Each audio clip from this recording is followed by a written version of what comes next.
এই দেশটাকে আর ধ্বংস হতে দেওয়া যাবে না। এই দেশটাকে আমাদের বাঁচাতে হবে। এই বাঁচানোর জন্য আপনারা এই মনোবলটা শক্ত করেন। ওই হেড স্যার আপনাকে ঘুমানোর জায়গা দিয়েছে কিনা, টয়লেট পেপার আছে কিনা, এগুলো আমরা চেষ্টা করবো সবাই দেওয়ার জন্য।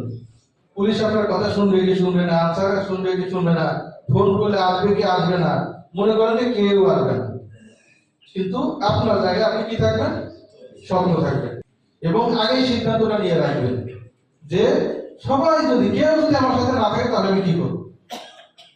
যদি আপনার মানসিক শক্তি থাকে যে আমার সাথে কেউ না থাকলেও আমি আমার উপর অর্পিত দায়িত্ব পালন করার জন্য শেষ রক্তবিন্দু পর্যন্ত দেওয়ার চেষ্টা করবো, তাহলে দায়িত্ব পালন করেন। আর এই সাহস যদি না থাকে, আমি মারা গেলে আমার বাচ্চাটা কি হবে, আমার বউ কি হবে, অমুক কি হবে, তমুক কি হবে, আর এই দেশ কেমন ছিল, আমাকে সারা দেশ চলে। আমরা যারা এইটা মনে করি, যারা মনে করি যে এই রাষ্ট্রের জন্য আমার বেঁচে থাকাটা বেশি জরুরি মরার চেয়ে, তারা আগেই একটু বলেন যে স্যার আমার বেঁচে থাকা বেশি জরুরি, আমি মরতে চাই, আমি ভোট দিতে যাবো। যে আমি যদি মারাও যাই কার জন্য মরবো, দেশের জন্য মরবো।